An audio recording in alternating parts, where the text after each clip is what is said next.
Tere, minu nimi on Marge Monko, ma olen kunstnik ja filmitegija ja minu taust on fotograafia. Ma olen seda õppinud nii Tallinna Polütehnikumis kui Kunstiakadeemias ja minu looming põhiliselt kasutabki fotograafiat ja uurib siis nagu fotograafia kasutust erinevates valdkondades visuaalkultuuris laiemalt.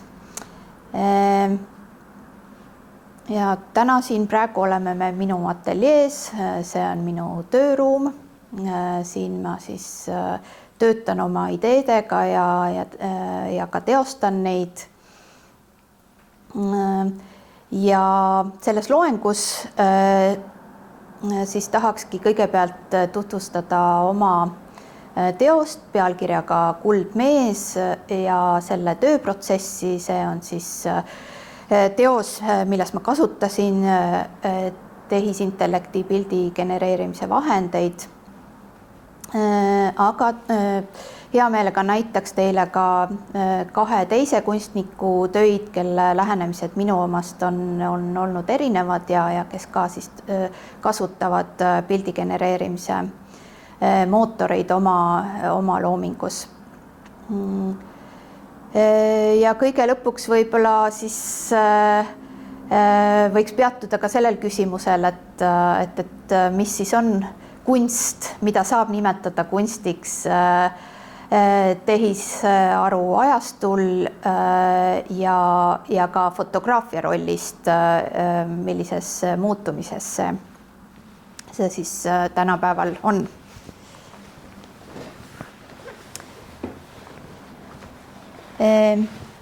Ja ma alustan siis oma teosest Kuldmees.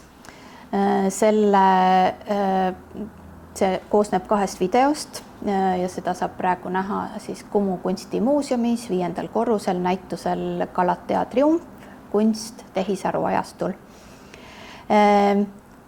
Ja selle teose idee sai tegelikult alguse ühest nõukogude aegse odekolonni pakendist. Ma mäletan seda oma lapsepõlvest, 80ndatest aastatest. Ja ma mäletan seda sellepärast, et seal pakendil oleva modelli portree jäi mulle meelde. Ja hiljuti ma siis leidsin selle uuesti üles ja sain ka aru, miks mind see tookord väga köitis. Nimelt siis see mees seal pakendil, et ta ei olnud kuidagi, ei meenutanud nagu slaavi meest. Ja õnnestuski mul leida üks intervjuu selle parfümeeriatehase kunagise peakunstnikuga, kes ütles ka oma intervjuus, et see ei olnud Vene modell, vaid see modell oli sakslane ja Nõukogude kontekstis muidugi oli see nagu väga intrigeeriv fakt, et siis kasutati nagu välismaalase portreed. Ja kui ma siis veel uurisin seda teemat edasi, siis mulle tundus, et ma võiksin siis sellest modellist genereerida sellise täisfiguuri ja panna ta nii-öelda elama. Ja no, ütleme sellist soovi nagu teha millestki elutust, elusat, et see on kunstis olnud väga selline läbiv motiiv ja ütleme üheks selliseks baaslooks on siin Pygmalioni müüt. Pygmalion teatavasti oli siis skulptor, kes tegi endale naise kuju ja ühel hetkel siis ärkas see naine ellu. Nii et minu lähtepunkt oli siis see, et mina naiskunstnikuna vastupidi teen endale sellise mehe kuju ja äratan ta siis ellu, panen ta liikuma. Ja selleks siis tunduski, et kõige parem oleks kasutada tehisaru ja pildi ja video genereerimist ma ei olnud varem sellega nii põhjalikult tegelenud ja polnud ka varem ausalt öeldes ka väga sügavat huvi tundnud nende tööriistade vastu, aga mida rohkem ma siis sellega tegelesin, seda huvitavamaks see asi läks. Ja võib-olla siis ma räägin mõnedest huvitavatest momentidest, mis selle töö käigus ette tulid, et jah, et kõigepealt oli mul siis aluseks selle reaalse modelli näoportree ja talle oli vaja siis genereerida keha, oli vaja genereerida riided selga ja panna ta siis liikuma. Ja see liikumine siis oli selline nagu modelli liikumine, eks ole, kellegi liikumine, kes siis näitab mingisugust rõivastust ja muuhulgas, kuna ta kannab siis sellist ülikonda, siis ma soovisin ka, et ta paneks vahepeal siis need ülikonna nööbid kinni, pintsaku nööbid kinni ja siis liigutaks ennast. Ja üks asi tõesti, mida ei õnnestunud siis teha selle video genereerimise käigus, oli siis seesama nööpide kinnipanemine, nii et ta tegelikult nagu imiteeris ainult seda liigutust, aga päriselt need nööbid ikkagi kinni ei jäänud ja see oli selline huvitav probleem, mille kohta ma siis lugesin põhjalikumalt ja selguski, et praegused mootorid veel ei oska selliseid peenmotoorilisi liigutusi genereerida, ehk siis selliseid liigutusi, kus on väga sellised täpsed väikesed nagu näpuliigutused vajalikud, et a la, ma ei tea, apelsini koorimine või kingapaelte sidumine, et sellised asjad ikkagi tekitavad probleeme, et neid on väga raske siis saavutada. Ja tegelikult kokku ma siis kasutasingi mitut erinevat platvormi, sest et ühel platvormil olid nagu ühed sellised tugevused ja teisel teised, et neid videoklippe siis erinevate liikumistega genereerida, et siis ma kasutasingi nagu promptina selle poosi algust ja seda lõpp-poosi, kuhu ta peaks siis välja jõudma. Ja siis kasutasin sellele lisaks ka tekstiprompti. Nii et nii tekst kui pilt olid seal siis aluseks. Ja veel üks huvitav probleem, mis mulle ette tuli, oli siis see, et kuna ma tahtsin, et see mehe figuur selle video lõpus muutuks antiikskulptuuriks, siis tekkis seal selline huvitav probleem, et ka ei olnud siis tehisintellekt või see platvorm, mida ma kasutasin, ei olnud nõus seda genereerima, ütles, et ta ei saa seda teha, kuna teatavasti antiikskulptuurid on kas aktid või poolaktid, et mis siis, et pronksist, et siis nad ikkagi eetilistel põhjustel teatavasti siis seda alasti figuuri päris inimese portreega ei ole nõus siis kombineerima. Ja sellega pidi päris palju vaeva nägema, ikkagi seletama talle, et tegemist on ikkagi skulptuuriga ja tegemist on ikkagi nagu kunstiteosega, mis see lõpptulemus võiks olla. Nii et lõpuks siis ka õnnestus see kuju genereerida ja siin võib-olla ma näitaksingi seda klippi otsast lõpuni, et on näha siis, et milliste liikumistega on tegemist ja kuidas ta siis lõpuks selleks kujuks muutub.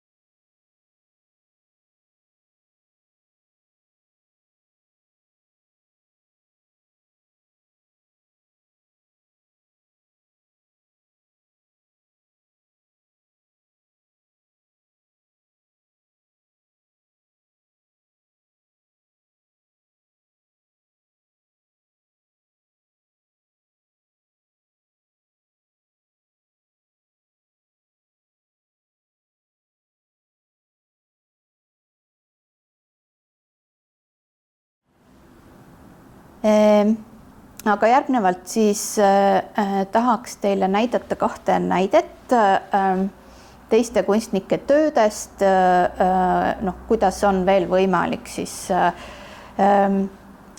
pildigeneraatorit kasutada oma loomingus. Ja tegelikult on ju, ütleme, igasuguse kunstiteose puhul on väga oluline see idee, selle kunstniku kavatsus, tema eesmärk. Ja see omamoodi siis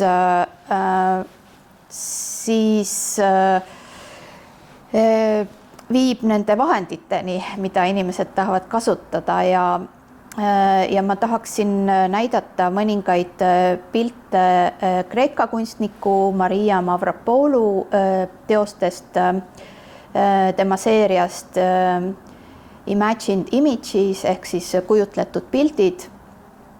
Ja see on siis seeria, kus ta genereeris endale, ütleme, sellise perekonnaarhiivi, et ta ise on öelnud, et tema perekonnas ei ole väga palju pilte säilinud.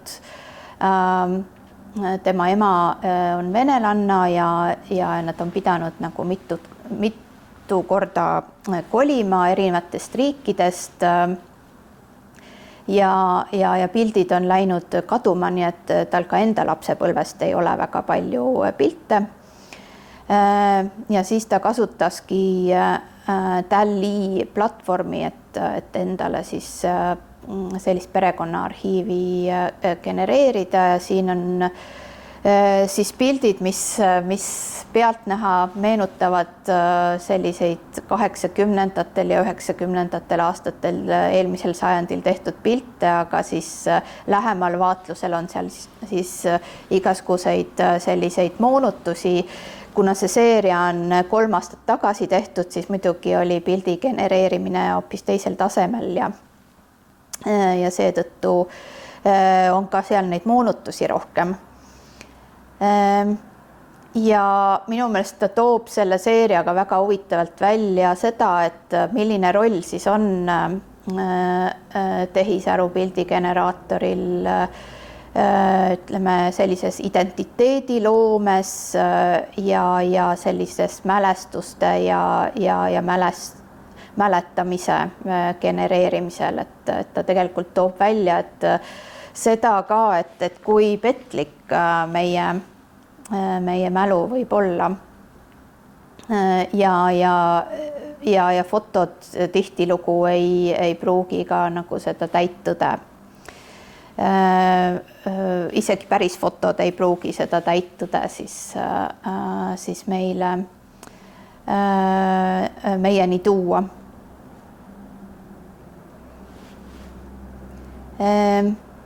Ja teine kunstnik,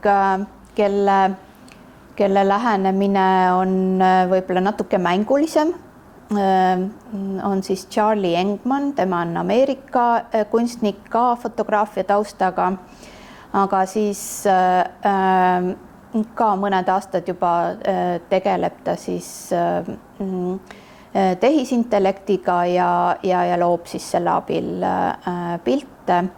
Ja teda just huvitavad ka kõikvõimalikud vead, mis selle genereerimise käigus tekivad ja sellised vead,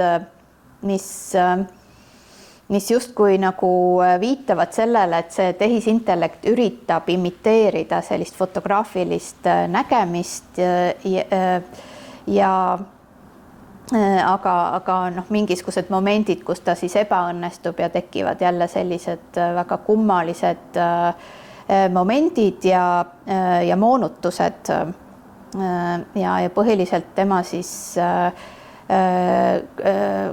töötab portreedega, et siin pildil me näeme inimesi, aga siis kas nagu mingisugused proportsioonid on paigast ära või nende kehad on natuke moonutatud või siis on näha, et see tehisintellekti mootor on üritanud siis mingisuguseid fotograafilisi efekte järele aimata, et ja ta ise nimetabki neid pilte nagu cursed images ehk siis eesti keeles võib seda siis võib-olla tõlkida nagu neetud piltideks, et pildid jah, mis nagu tulevad kusagilt sellisest nagu alateadvusest ja mis on millegi poolest nagu, kus on mingisuguseid puudujääke, ütleme siis nii.